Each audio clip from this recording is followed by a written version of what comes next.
Sa isang liblib na bayan ng San Pedro, mayroong kwentong ikinakatakot ng lahat, ang kwento ng isang aswang. Ayon sa mga matatanda, may isang babae na nagngangalang Aling Marta na nakatira sa isang maliit na kubo sa dulo ng bayan. Sinasabi nilang siya ay isang aswang na nagbabagong anyo tuwing gabi upang maghanap ng biktima. Isang gabi, si Juan at ang kanyang kaibigang si Pedro ay naglalakad pauwi matapos ang pagtitipon sa kanilang bahay. Biglang naramdaman nilang may sumusunod sa kanila.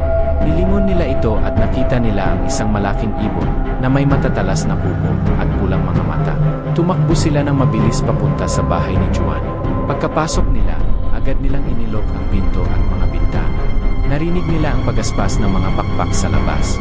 Nandyan na siya, ang aswang, bulong ni Pedro. Habang tahimik silang nagkukupi, narinig nila ang isang malambing na tinig mula sa labas. Wala akong gagawin sa inyo. Si Aling Marta ang nasa labas, nag-anyong tao ngunit may bakas ng dugo sa kanyang bibig. Huwag tayong magpapaniwala, Pedro. Aswang siya, sabi ni Juan. Nagdasal sila at naglagay ng bawang sa paligid ng kanilang bahay, tulad ng itinuturo ng mga matatanda. Biglang umalis si Aling Marta, naglaho na parang bula.